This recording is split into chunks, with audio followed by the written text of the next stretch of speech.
Welcome back மக்களே. You are listening to 38th episode of குட்டி story. இன்னைக்கு ரெண்டு ஃபிஷர்மேன் பற்றின கதை தான் கேட்க போகிறோம். நீங்கள் ரெடியா?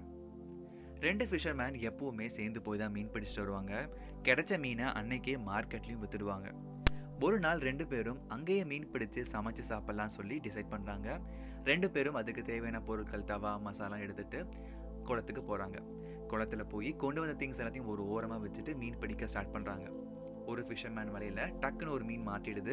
அதை அவர் ஒரு ஐஸ் பாக்ஸ்ல வச்சுட்டு அடுத்த மீன் பிடிக்க ஆரம்பிக்கிறாரு. இவருக்கும் மாத்தி மாத்தி மீன் கிடைச்சிட்டே இருக்கு. இன்னொரு ஃபிஷர்மேனுக்கு ஒண்ணுமே கிடைக்கல. கொஞ்ச நேரம் கழிச்சு ஒரு பெரிய மீன் அவருக்கு கிடைக்குது. பிடிச்ச மீனை தண்ணியிலே விட்டுறாரு. மறுபடியும் ட்ரை பண்றாரு. அதை விட பெரிய மீனா அந்த வலையில சிக்குது. ஆனா அதையும் அவர் பிடிச்சு தண்ணியிலே விட்டுறாரு.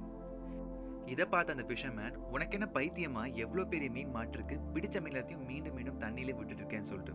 அப்போ அவர் சொல்றாரு, இந்த ஃபிஷ் எல்லாம் ரொம்ப பெருசா இருக்கு, ஆனா நான் கொண்டு வந்த தவாக்கு எதுவுமே இந்த செட் ஆகாது. அதனாலதான் என் டவாக்கு செட் ஆகிற மாதிரி ஃபிஷ்ஷை நான் தேடிட்டு இருக்கேன்னு சொல்றாரு. உங்களை போல கேட்ட அவருக்கும் தூக்கி வாரி போட்டுருச்சு. இவ்வளோ பெரிய அறிவாளி கூடவா நம்ம ஃப்ரெண்ட்ஷிப் வச்சிருக்கோம் சொல்லி வியந்து போறாரு.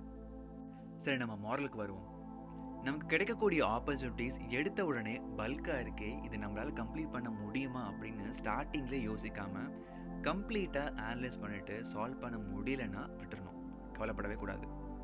மோஸ்ட்லி நம்மளால சால்வ் பண்ண முடியும். பட் மனசாட்சி தான் அந்த ஃபிஷர்மேன் அளவுக்கு யோசிக்க வைக்கும். மனசாட்சினால அட்வான்டேஜஸும் கிடைக்கும், டிஸ்அட்வான்டேஜும் கிடைக்கும். But we can try to handle மனசாட்சி in a best way. இந்த வீக் ஸ்டோரியும் மாரலும் கண்டிப்பாக உங்களுக்கு பிடிச்சிருக்குன்னு நம்புறேன். பிடிச்சிருந்தா உங்கள் ஃப்ரெண்ட்ஸுக்கும் ஷேர் பண்ணுங்க. மீண்டும் நெக்ஸ்ட் வெனஸ்டே நான் உங்களை மீட் பண்ணுறேன். Until then, bye from Satish Venkatachalam.